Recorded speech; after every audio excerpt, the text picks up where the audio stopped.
Speak for the Trees. And do we have Germaine?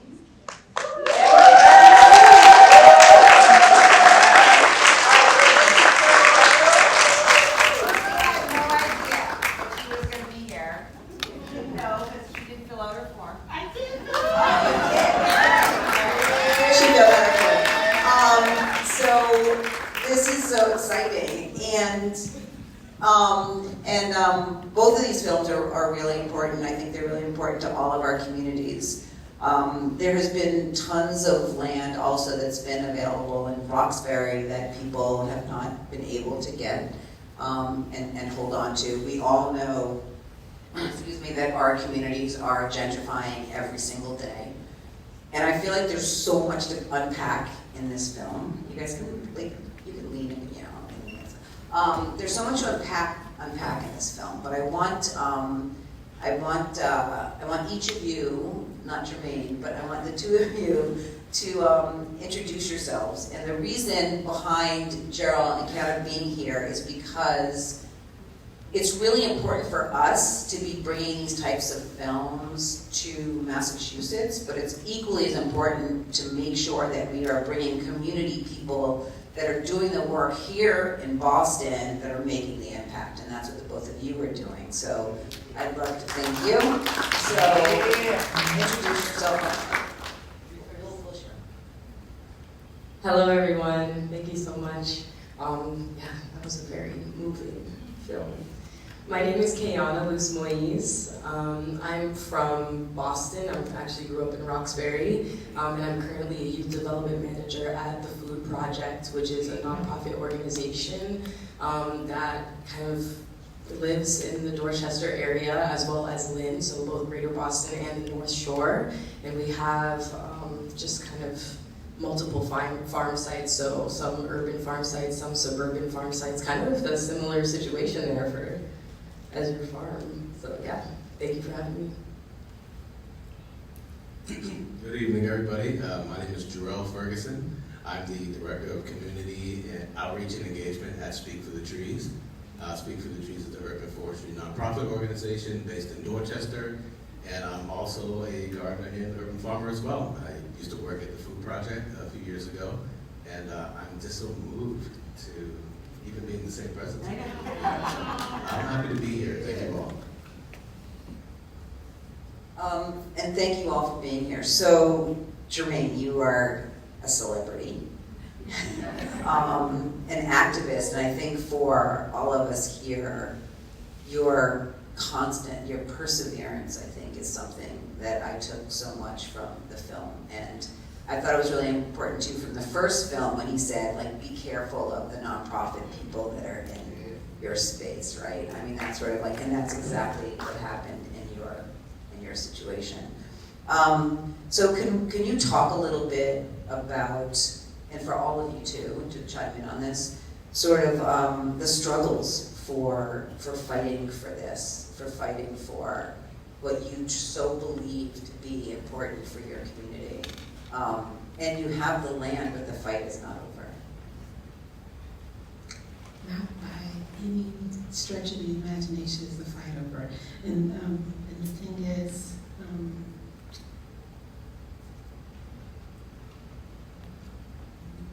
somebody said this, like in I was reading, that doing this work this way is very isolating, along with being very energizing. It's empowering and isolating at the same time. So I, like y'all, want to, whenever I go somewhere, focus on the folks who are going through the same issues, where, like, the film is being screened, as you saw in South Carolina, and the work that I do on a national level is with lots of radical organizations across the country who are experiencing similar things to us.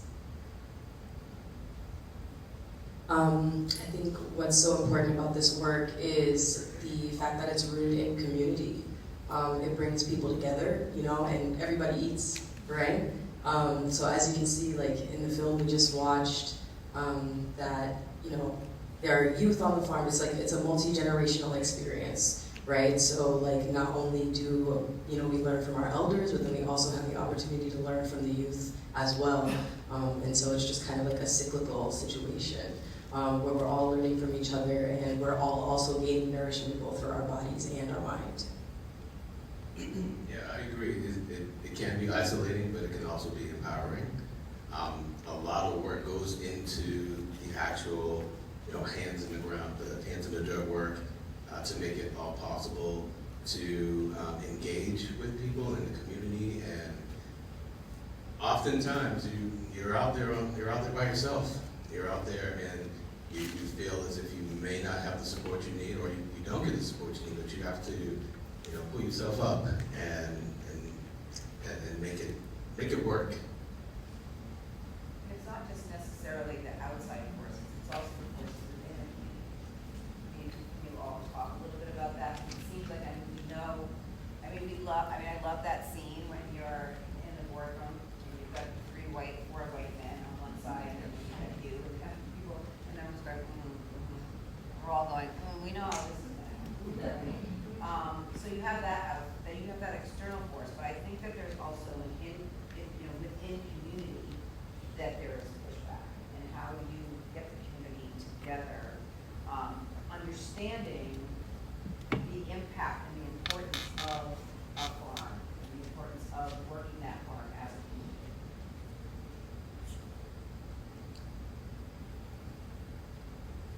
Yeah, I don't want to. Everything that you said, yes, it's true.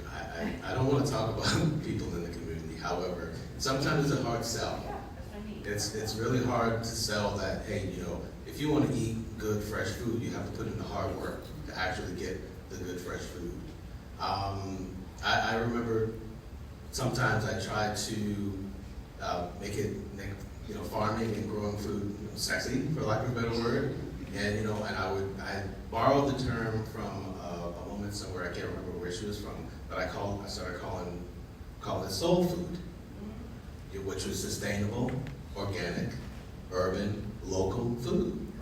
And it's kind of like, you have to get creative to try to get people on board with you. Not everybody's willing to work at 6 o'clock in the morning. Not everyone's willing to work in the rain. When I saw her working in the rain, I was like, oh, wow, I remember those days.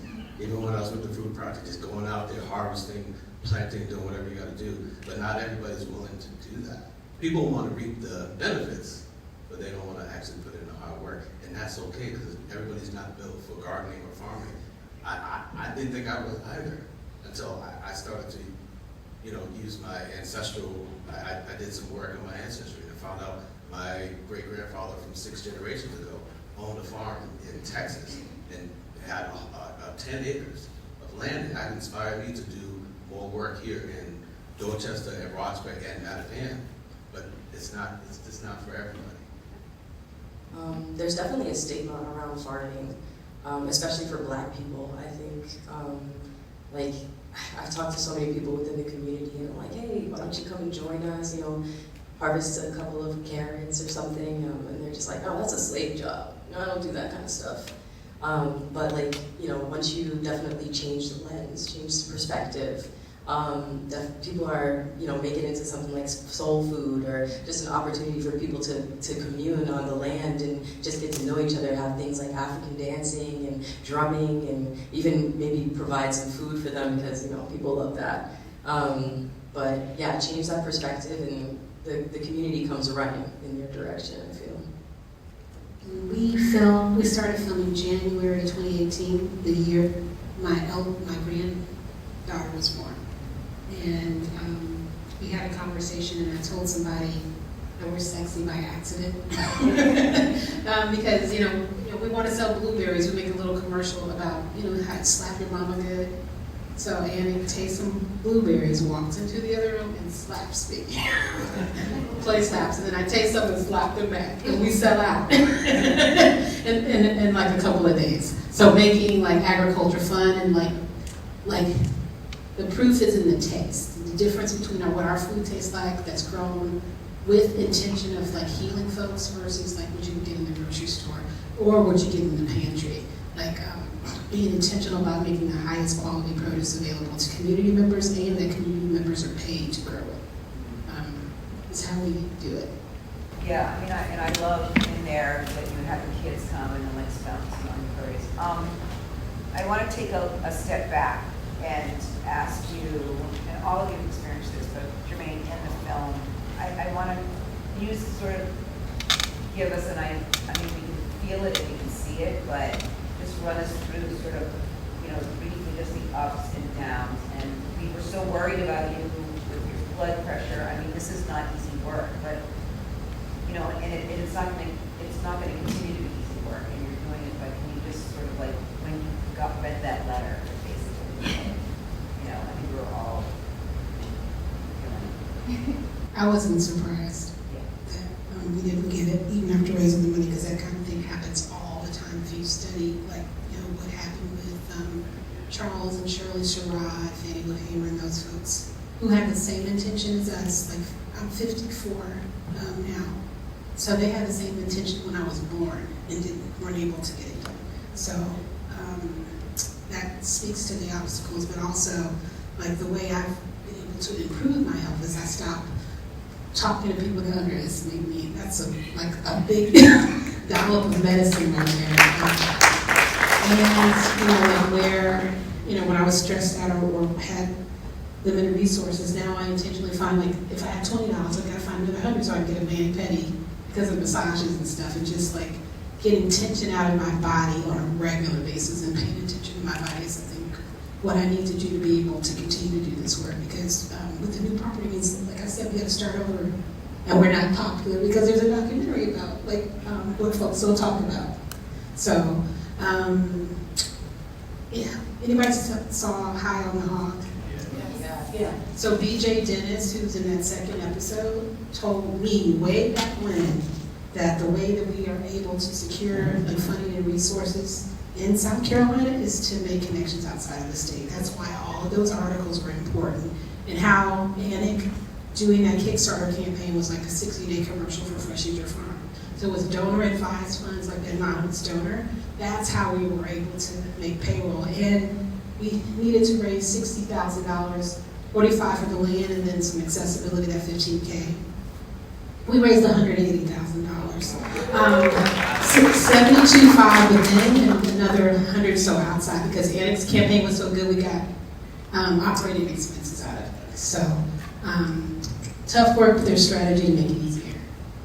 I think all of us got some ideas about using food to sell kale. Yes.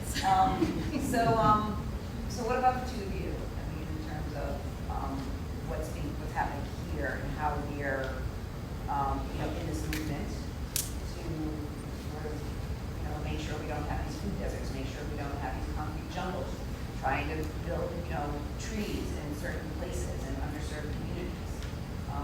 And the struggle is. So can you just give us a little bit about the work that you're doing here to sort of complements the work that you're doing? Good, yeah. I would be remiss if I did not mention that during my time at the Food Project, I was part of a program called Dudley Grows. And my job was to identify vacant land in Dorchester, not far from anywhere in the Dudley Triangle area between Dorchester and Roxbury. And it was a process to go through the city, to go through the paperwork, to go through all of the decision-making processes, but I was supported by the nonprofit industrial complex, the Food Project. We were also supported by an architectural design organization called COG Design, who did pro bono work for us and helped us develop the land. But after a while, we were still in the process of planning and doing paperwork with the city and going back and forth and signing this and signing that and getting rejected here and getting rejected there, until finally we were able to acquire the land for 99 years, perpetuity, and we've been farming on that land since 2016. So it's been 9 years. The upkeep of the farm has been the hardest part, because once we got the land and once we lost or the support of the organization wasn't as helpful as it was in the beginning, a lot of the work fell on the community. as a community steward, a lot of the work fell on me personally. So I didn't have that machine that helped us find the land in the beginning in order to keep it going. So I had to do the work on my own. I had to get community to help out. I had to pay a lot of it out of my pocket. So it's kind of like that journey has been, and I'm still the community manager, the garden manager. It just hasn't been easy. But I think, I'm sorry, the question was about I forgot what your question was, I apologize. Yeah, but you did mention trees.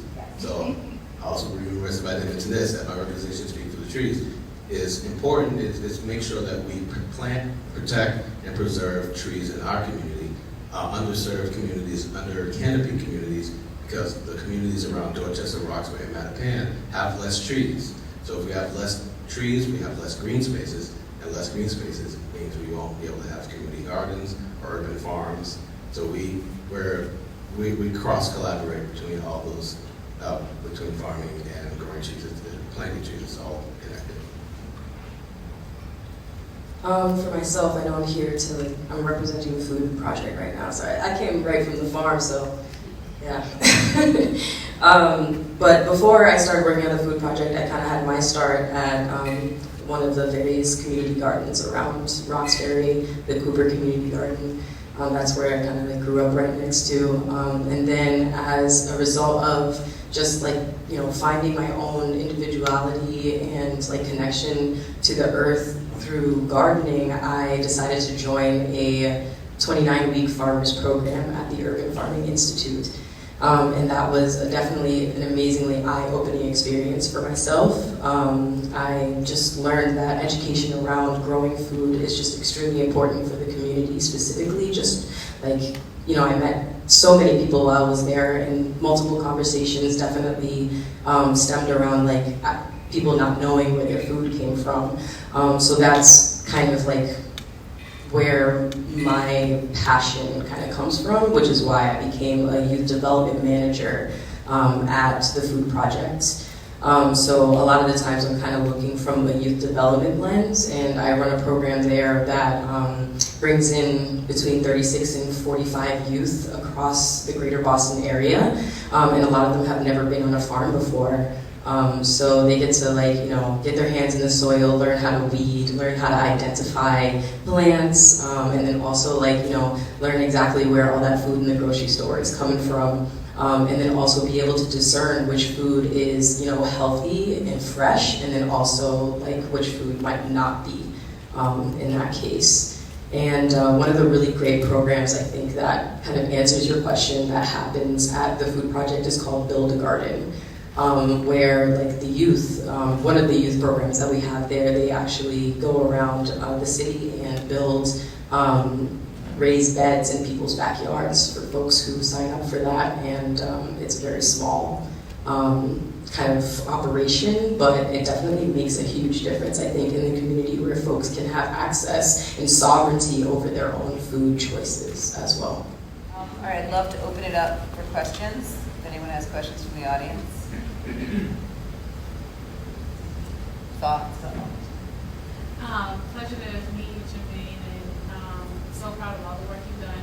Curious to hear how has the 20 acres come along so far? Is the new storefront built out, and what does it look like now? Oh, not anywhere close. We just were able to secure a survey because we acquired title of land 3 years ago. We just got a survey. Beginning this year.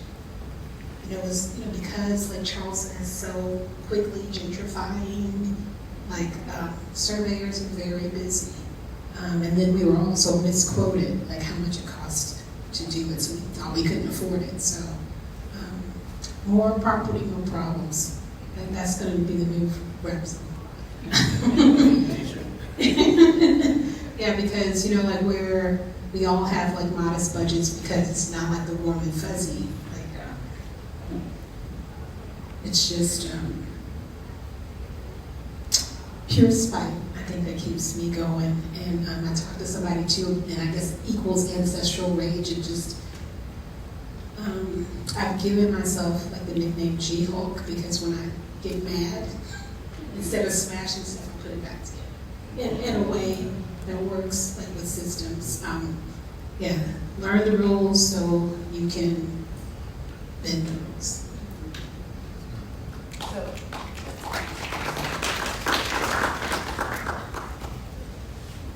and then, it's your turn. First of all, thank you. That film was amazing. And there are two connections to it that one I knew I had when I came in, this Caiana Luse is my granddaughter. Oh, thank you. Yes, let me say that again. Caiana Luse is my granddaughter. And I'm very proud of her. My husband, George, and son, Kagan, are all here to support her and to support the work that's going on in the gardens around the world. And something you said in the film is help people of this generation to understand what the ancestors did for us. That really spoke to me. One, before I ask that question, let me just make the other connection, familial connection. One of the names you saw roll across the screen is my grand-nephew-in-law, who was one of the editors on the film. Who knew? Small world connection. But anyway, back to the ancestors. I'm a history buff. I treat everything with the ancestors in mind. I talk to them every day, my ancestors. So to hear you say that was very, very powerful. So first and foremost, how do you do that? And how do the other two presenters up there connect that ancestral history to what you do, if you do that? Similar to what was shared here, like I didn't know anything about my family's heritage because we struggled with my whole life, so there was no time to do genealogy. So I wanted to get that out of this, and Amy actually discovered similarly that a great-grandfather was farming near where I was born. So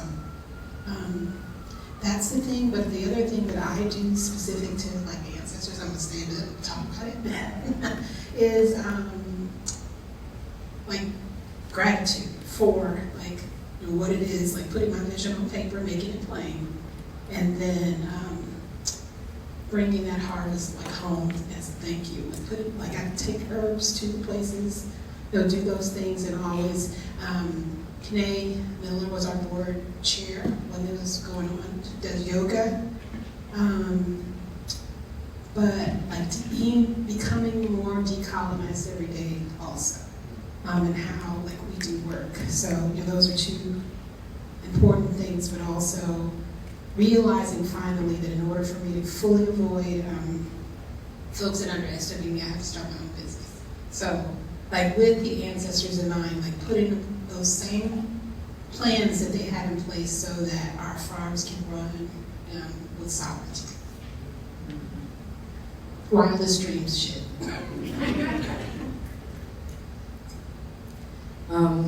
So of course there's like an organizational standpoint, and then there's my own personal spiritual journey with the land. Organizationally, we have a land acknowledgement that acknowledges the original stewards of the land, and also like this is both organizationally and personally. It's just acknowledging the fact that ownership is separate than stewardship, and ownership definitely connotes possession of something, and ultimately, like, I guess it's my personal belief that we can't really own anything, right? Especially not land, because it belongs to all of us, and it was created for all of us, and holds all of the answers to all of our issues. And then, yeah, stewardship is really about, like, taking care of the land and making sure that, like the community is fed and taken care of, and is able to gather, and everybody is answered for, essentially. And also, like, even though this work can be very isolating sometimes, part of it is like, coming together as a community and doing the work together as well. So that can be a part of the spiritual journey too. And then of course there's prayer, there's offerings, which I saw you do, which I was like, wow, that's amazing, you do that more. And then we create land altars, like that's a part of the curriculum that I included. That I think is really important, especially because there are youth from all over. They're from suburban and urban spaces, from all different types of economic and racial backgrounds. So making sure that they are acknowledging and just respecting the space that they're stepping onto, and understanding the gravity of the work that they're doing and how important it is to address any type of food disparities and insecurities within the community. It's not solving the issue, but it's definitely addressing it for sure. Key word is gratitude for me. Every plant that I touch, I honor it. Every bird that I see, I honor that bird. Every time I take a deep breath and exhale, I honor the fact that I'm here to actually be able to do that. I definitely talk to my ancestors. I talk to my grandfather. I thank him for embedding in my DNA the knowledge to be one with the earth. My heritage is African. I'm also African Indian heritage, Native American heritage. So sometimes I often go to Mother Earth. I say Ukimaka, which means Mother Earth in Lakota, and I honor the earth. I honor just everything, and I think that's the best way to be able to just to be one with nature, to be one with your spirit, to be one with the spirits all around you, because the plants have spirits, the birds have spirits, the bugs have spirits, even though people get creeped. I don't like spiders too much. However, I don't kill them. And if I do step on a worm or anything, my partner can tell you she gets squeamish about it because I just ended a life, and I feel bad about that. But definitely a lot of prayer. I've learned to pray in a much more meaningful way that makes sense to me and taps into my spirituality. And it all goes back into the ground. It goes back into the earth. And everything that we get from the earth is a result of our actions and the way that we respect it.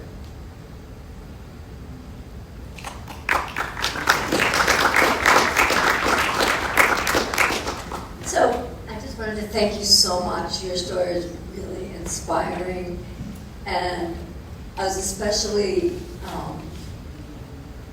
I loved how you dealt with, well, like Lisa said, with all the white men in the room. And I was curious, has the mayor and Bill and what all their reaction to the movie is, and how you work next to Bill still? Because I was impressed how you held your tongue.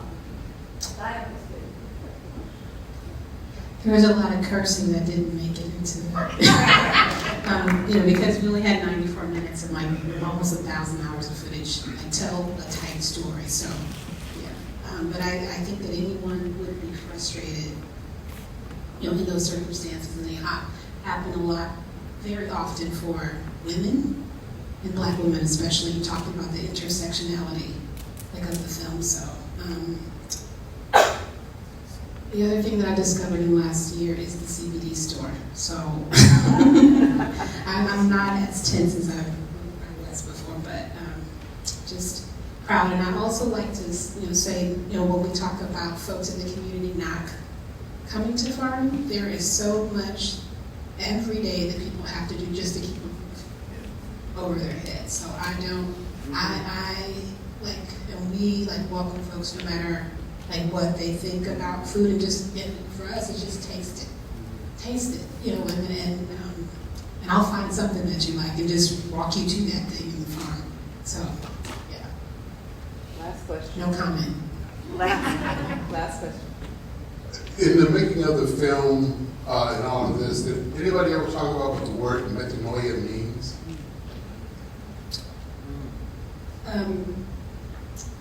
Young folks at the Gag, I used to be the board chair for Metanoia, so I know personally, yeah. But you want to tell the audience? Repent.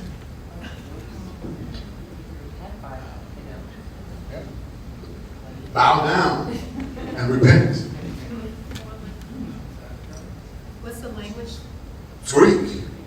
It's an essential concept in prayer, right? It's just ironic. But, I'd also like to say, this, like in the 94 minutes that are captured here, there's a couple times that I winced at stuff that I said, because I'm not perfect either, and none of us are. We just, have found our call, believe, and we're working towards that. So yeah, that's all I say about that. Also, support Fresh Future Farm. All right, thank you so much for your work, your acting, your film. It's so inspiring. Thank the two of you for the work that you're doing here in Boston, and we will all support you. We will support you.